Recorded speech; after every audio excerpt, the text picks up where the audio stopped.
As we commemorate the birth of Jesus Christ 2 millennia ago, we offer our testimony of the reality of his matchless life and the infinite virtue of his great atoning sacrifice.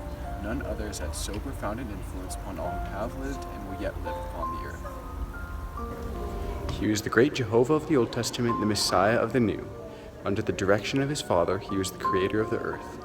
All things were made by him, and without him was not anything made that was made. Though sinless, he was baptized to fulfill all righteousness. He went about doing good, yet was despised for it. His gospel was a message of peace and goodwill. He entreated all to follow his example. He walked the roads of Palestine, healing the sick, causing the blind to see, and raising the dead.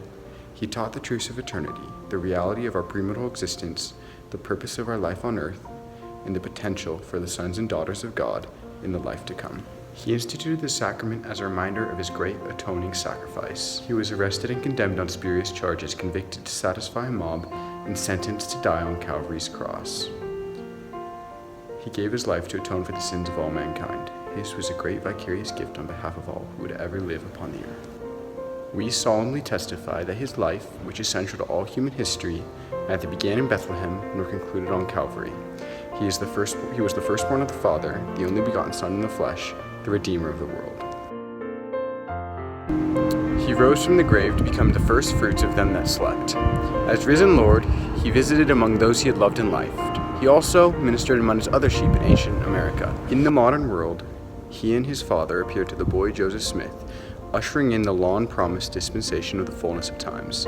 Of the living Christ, the prophet Joseph wrote, and his eyes were as a flame of fire. The hair of his head was white like the pure snow. His countenance shone above the brightness of the sun. His voice was as the sound of the rushing of the great waters, even the voice of Jehovah, saying, I am the first and the last. I am he who liveth, I am he who was slain. I am your advocate with the Father. Of him the prophet also declared, and now, after the many testimonies which have been given of him, this is the testimony last of all which we give of him, that he lives. For we saw him, even on the right hand of God, and we heard the voice bearing record that he is the only begotten of the Father, that by him, and through him, and of him, the worlds are and were created, and the inhabitants thereof are begotten sons and daughters unto God.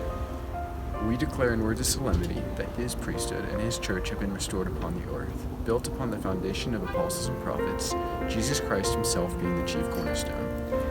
We testify that he will someday return to the earth, and the glory of the Lord shall be revealed, and all flesh shall see it together. He will rule as King of kings and reign as Lord of lords, and every knee shall bow, and every tongue shall speak and worship before him. Each of us will stand to be judged according to our works and the desires of our hearts. We bear testimony as his duly ordained apostles that Jesus is the Christ, the immortal Son of God. He is the great King Emmanuel who stands today at the right hand of his Father. He is the light, the life, and the hope of the world. His way is the path that leads to happiness in this life and eternal life in the world to come. God be thanked for the matchless gift of his divine Son.